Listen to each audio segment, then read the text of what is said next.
Welcome. What I'd like to do today is create a countdown timer, something that you could maybe use to count down the date of an upcoming album release, perhaps. So what I'm basically aiming for is something like this. Like in my canvas, I'm just going to have the number of days, the number of hours, and the number of minutes until some date in the future. So let's get started in the P5JS online web editor. What I'm going to do is create a new variable for today, and I'm just going to say today equals new date. So a date is a built-in JavaScript option, and you can find out more about that if you go to the Mozilla JavaScript reference, the MDN web docs. They're quite a good reference for JavaScript, and it's got all of the date kind of functions and methods here. There's lots and lots of stuff you can do with dates. So basically, if I just go let today equals new date, that will give me by default the time, the date right now. So in my canvas, in my setup function, if I go console.log today, I should see today's date. And indeed, what I see there is the date. It's Saturday, April the 13th. So what I want to do is basically count down to sort of some point in the future. For now, what I'm going to do is just set that 10 days from now. So I'm going to say let, and I'll call this D-Day for the day that the event is going to, or event day. Event day equals, I'll just make it a new date at first. And then I need to add 10 days to that. So new date just gives me the current date, and I need to add 10 days to that. So I'll say event day dot set date event day dot get date plus 10. That's a way of adding 10 days to a date. So let's just check that that makes sense in the console. So I'll say console.log event day. And you can see in the console it says today is Saturday, April 13th, and 10 days from now is Tuesday, April the 23rd. So let's actually use this now. So I don't really need the today. I've just used that to sort of show how things are working. Mainly I'm going to be using the event day variable. So I'll just get rid of these console.logs. And basically what I want to do is just draw this to the canvas. So let me just set up some text styles. So I'm going to say text size maybe 50, I'm not sure, and text align left center, just to make it a bit easier to line things up. And I believe that from the date object, like if I have this event day, I can get the hours, minutes, and days. So let's see. So when you look through these references, it's sort of organized into like a little bit of an example of how it works. And then these are the kind of parameters that you can give to it. So you can give it lots of different sorts of arguments. It describes each one of them. Then it's got a description, then it's got its properties, and then its methods. And then what we want are the date instance methods. So I think I can do get day, and it will return the day of the week 0 to 6 for the specified date. There's probably another one that gives me the name of the current day. Let me find that.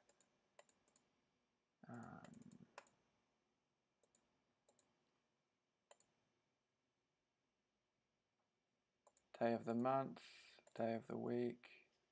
No, okay, so it looks like I need to kind of manually, I think you can give it like a date format, but look, for now I'm just going to get that number just to start with. So let's say let target event day, and I should call this event date, just so I don't get confused between days and dates. So event day equals event date dot get day. That should give me a number. Let event hour equals event date dot get hour, and let event second equals event date dot get second. Let's just print those onto the draw those onto the screen and see that that looks correct. So we'll say text event day d plus event day, say 50 from the left edge and 100 down the page, down the canvas. Text h for hour plus event hour 50, 100. Text s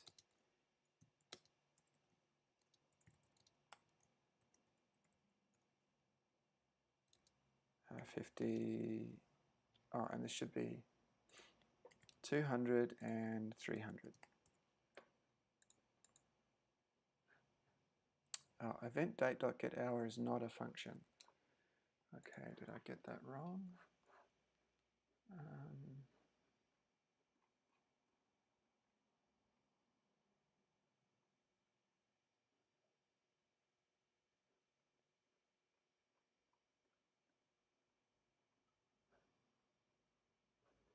Dot get day. Oh, maybe there's not a get hour. I just assumed, oh, it's hours with an S. So that error message was actually pretty helpful there. So it's saying it's not a function, and it's because it's highlighted the correct lines, and it's just because I did that. And I'm guessing it's probably seconds. Let's just check. Get hours, get seconds. Oh, we need minutes. I forgot about minutes. So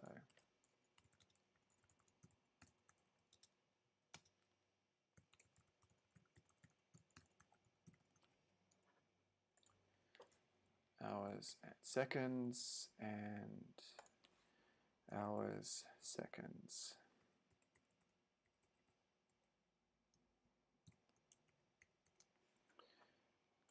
Minutes. And I'm probably just going to change where these are drawn a little bit. Let's see how that looks.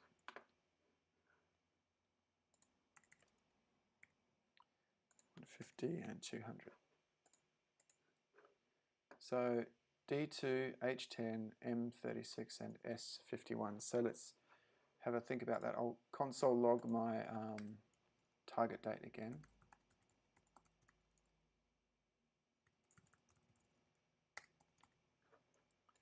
Just to check.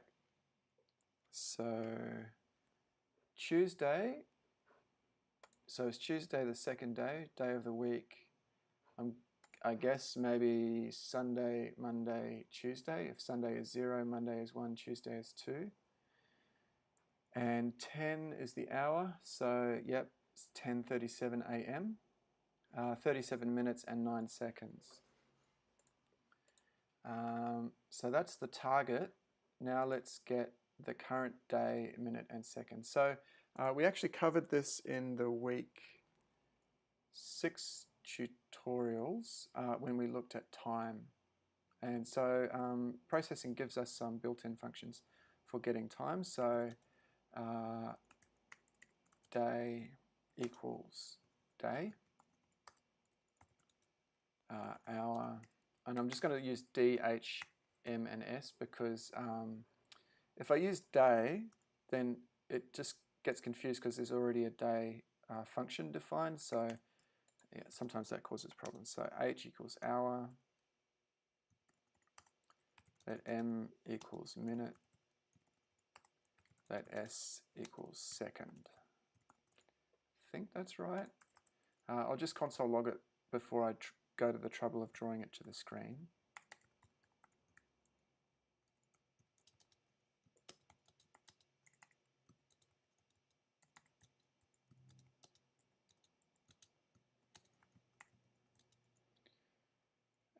HMS.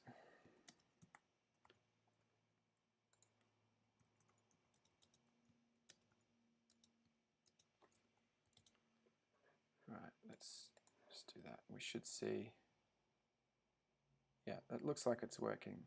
So today's the 13th, it's 10:39 and 10 seconds. So what I want to do is sort of figure out how many days, how many minutes, and how many seconds are there between right now and this date in the future. So I wonder what's a good way to do that. I wonder if you can actually, if I have two dates, if I can just subtract them.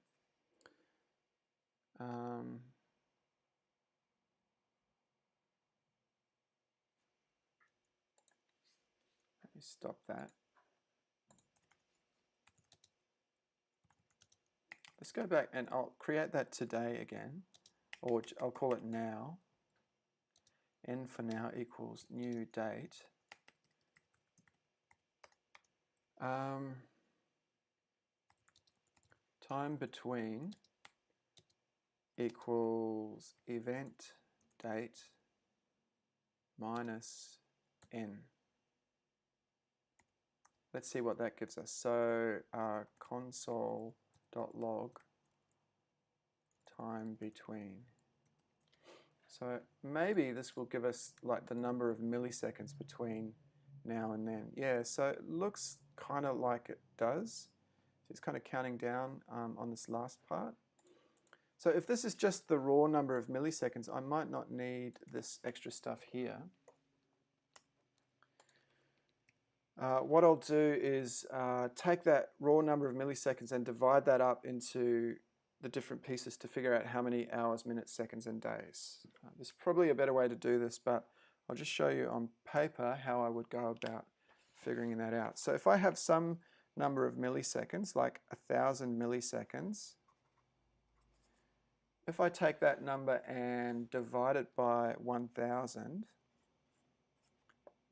that equals the number of seconds, right?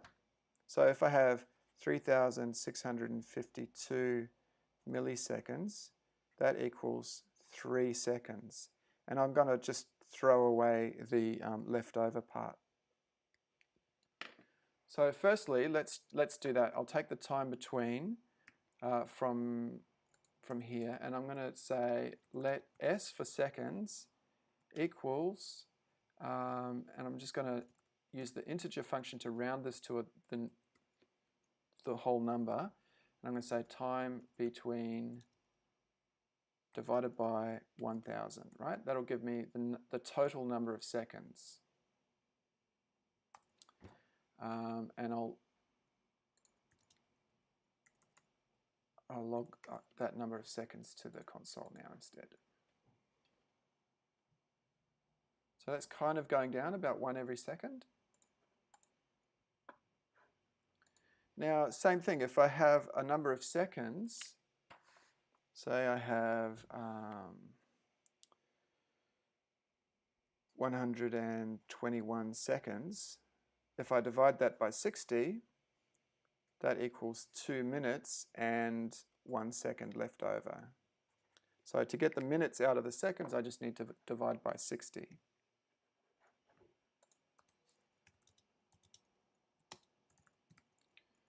Seconds divided by 60, and then the same for the hours and the days. So let hours equals int, what is that?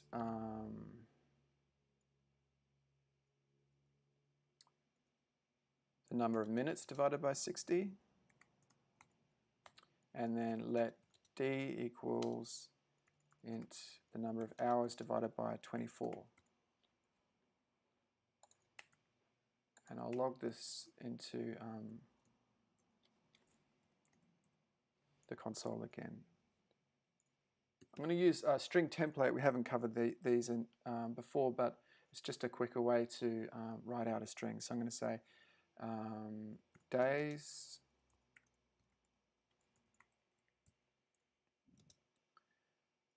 hours,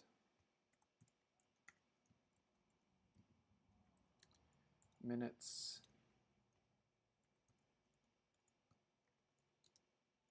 seconds, and I'll put milliseconds as well.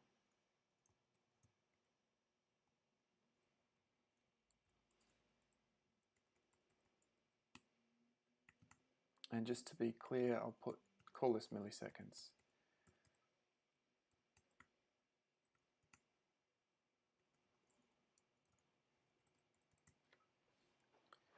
Now when I do this, I'm not going to get quite what I'm looking for, right? Because this is actually the total number of milliseconds from now until that future date. It's the total number of seconds, the total number of minutes, the total number of hours. And sort of what I want to do is actually when I figure out how many seconds there are, I want to go back and say the milliseconds equals what it used to be minus the seconds times 60. Or I could use the remainder function. I can actually say milliseconds equals milliseconds modulo remainder 1000. So remember, that's because when we have this this thing here, like 3,652 milliseconds, we get 3 seconds and 652 milliseconds left over. The remainder is 652. So we actually want to keep that remainder.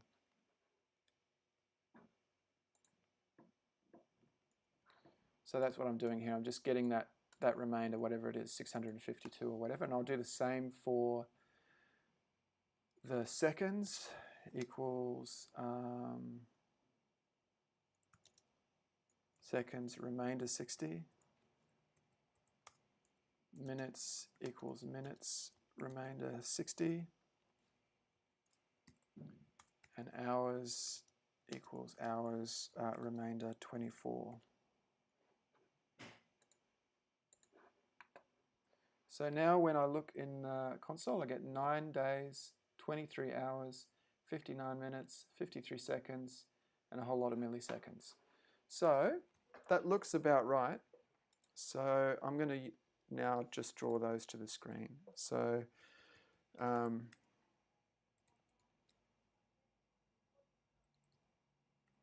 me just change the way we draw this.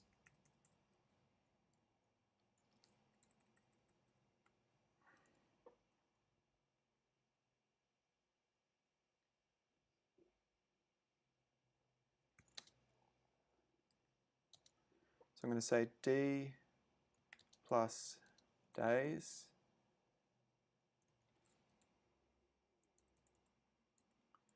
H plus hours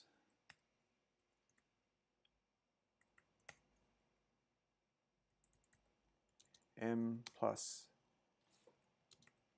minutes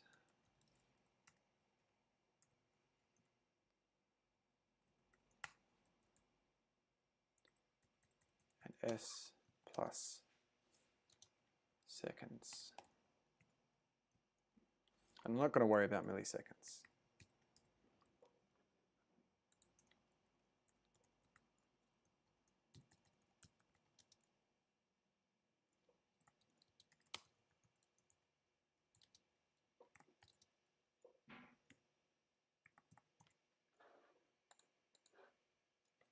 So it's 9 days, 23 hours, 59 minutes, 56 and 55 seconds until 10 days. So we could adopt this for any date in the future if we want, but we just need to find out how to make a date for a particular time. So I'll do that now. Let's see, how long have I been recording for? I've probably got time to do this. So here is where I create this date 10 days into the future. I can create this date in a different way. I can say if I have a specific date in mind, if I go back to the date class, I can give it a year, a month, a day, hours, minutes, and seconds when I want that to be. So let's say I want to count down until next year's April the 1st. So that would be, next year would be 2020. April would be the April, May, June, January, February, March, April, the fourth month. So it's probably 3 in the index. Let's see.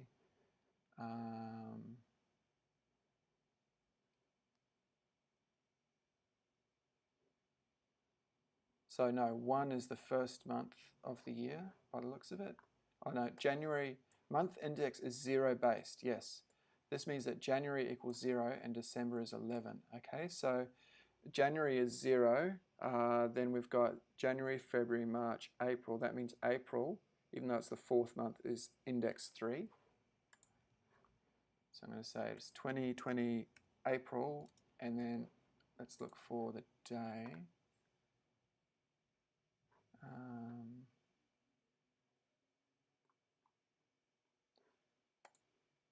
Representing the day of the month. I'm guessing that's going to be the one, but we might need to look into that. And then January the 1st, just at the start of the day. See if that actually looks right. So Wednesday, April the 1st, 2020 at like 0 o'clock in the morning. So that's 353 days, 13 hours, 9 minutes, 20 seconds until April 1st, 2020.